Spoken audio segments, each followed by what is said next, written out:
I certainly have to give a tremendous amount of credit to Coach Jones and the SMU football team. We knew they were a very dangerous opponent and a very talented football team, and I think their quarterback was everything that was advertised. They've got a lot of good players at the skill positions as well to complement him. I'm very proud of our team with the mental toughness they showed in that overtime period. When a team comes from behind in the fourth quarter and pushes a game into overtime the way SMU did, I think it's easy to spend more time thinking about that than looking forward into the overtime. And our team was able to do that today, and for that I'm proud of them. Questions?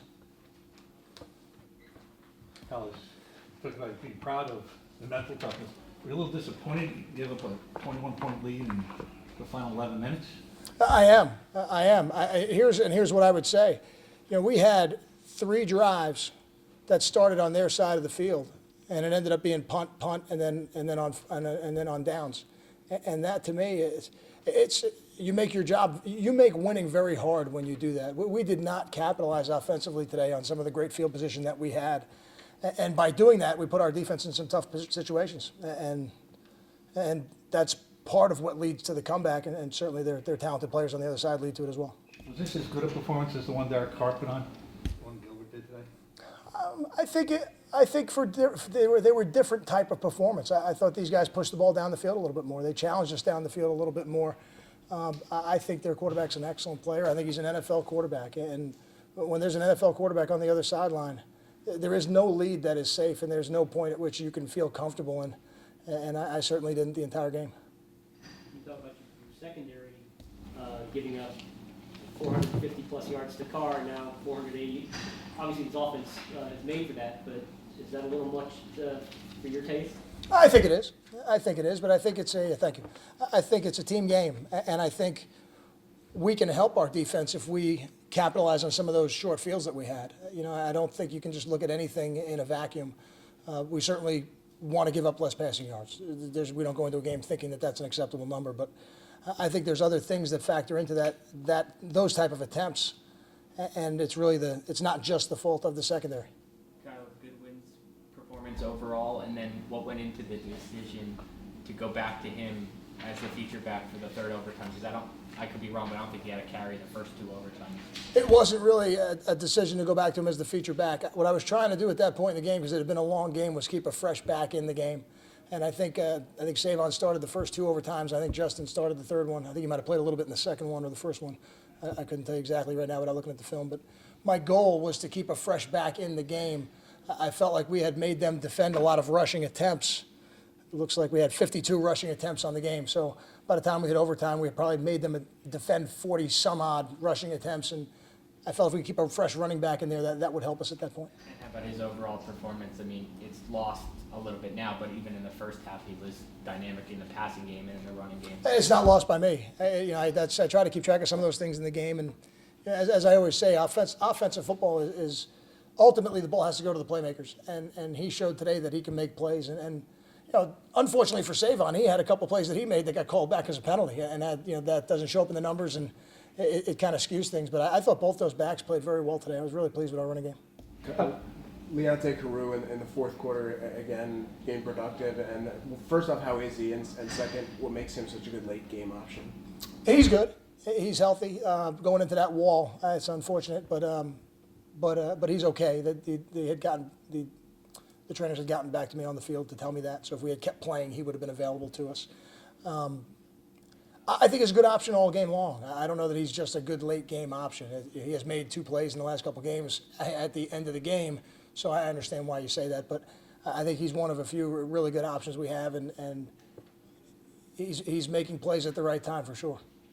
What's your issue with you went on the field on the 2-point conversion and forced the overtime? I thought it was illegal substitution. I thought that they had a player on the field who they had stopped play because of an injury. So they looked at like they reviewed it. Now we got to go back and check and see if it's actually a reviewable deal. But they had a player, I believe it was number 15, that they had stopped the action because he was injured, and then he was back in for the 2-point play, and I felt like he should have to sit out of play. He's the one who caught it. He is the one who caught it. What are you thinking as you're watching that play unfold? Because at least 3 times your guys could have gotten to Gilbert. He escaped. He's running back. It looked like an old Archie Manning kind of play. And then he throws completely across the field. What were your thoughts? What was running through your head? Since it was the game, the play that's forced overtime. Sure.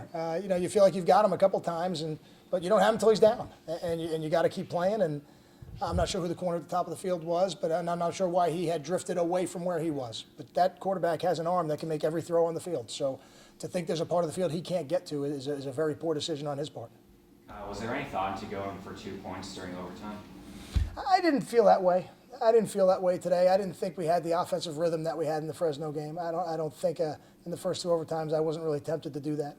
Were you worried at all about having to try a field goal? Did it influence your decision at all because of the uncertainty over the kickers today?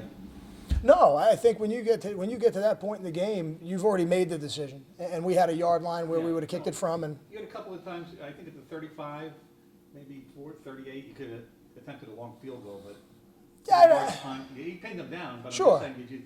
I was not tempted to kick a long field goal like that.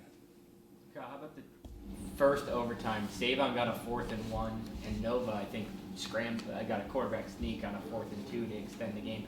Those 2 plays, obviously, none of this happens without those 2 plays. Absolutely, and I think when you watch that 4th and 1 by Savon on the tape, you're going to see he made a heck of an effort to get it because there was a guy that I think blew up one of the tight ends and was in the backfield. So it wasn't the cleanest block play that we could have had. So it was an excellent run, and those are, it's good that you bring it up because those are the hidden plays in a game that don't really get the appreciation that you need to. Because if he doesn't make that effort and that run, or we don't have the quarterback sneak the way Gary did pushing forward, the game's over. Kind of thoughts on Antoine Lowry and kind of him playing the majority of the game and what he did? Yeah, I think he went in probably towards the end of the second quarter, something like that, and I thought he did some good things. I wasn't focusing on him specifically, so I'll have to go back and watch the film and see how he did. But it doesn't surprise me. Antoine's played good football for us, and I knew it's a long season. I knew we were going to need Antoine at some point, and the fact that it was today doesn't surprise me. Kyle, their number, I think it's 15, Jeremy Johnson, 18 catches. Is that, obviously, is that just them trying to get him the ball? Was he doing something that your secondary hadn't seen before? Those are things we got to look at on film. I doubt it would be something we haven't seen before. I think their system of offense has answers, and we got to change coverages in the game and try and keep them off balance. But they're very well coached on offense. They have very good players. So, we'll go back and look at it and see if any of it applies moving forward. But I got a feeling when we look at next week's game, the matchups and the schemes will be a little bit different. Got time for 2 more. Do you think your team was struggling to make a play to kind of stem the tide in the fourth quarter? Because I'm thinking of 2 plays specifically. Lorenzo mishandles the onside kick, but he gets it back, and Deering falls down on the ball, and they don't get that touchdown. He kicked it out of bounds when the kid fumbled after the long reception. It seemed like guys were kind of... They called him down on that. They did call him down? Yeah, they called him on the field. That's what they told me. They said he was down. Because they moved the ball back to the spot of the fumble is what they told us. That's what they told us. Yeah, that was not what was conveyed to me on the field. But They again, moved it back to the spot of the fumble. okay. Yeah, they said to me he was down because I was asking about all the scenarios as they were reviewing that. But I think when you ask if we were struggling to make a play, I think I would say we had opportunities to make a play, and we didn't capitalize on them. And that's maybe 2 of the things you're talking about possibly could be it. But my focus is more on the field position that we squandered offensively. I mean, plus 44, 3 and out, plus 45, 5 plays and a punt, plus 43, 4 plays and on downs. I mean, those are the plays to me. That kind of field position, goodness gracious, you hope for that every game, and to have it 3 times in the second half and not get any points out of it, you just make your job and trying to win the game very difficult. All set, guys. Thanks, guys.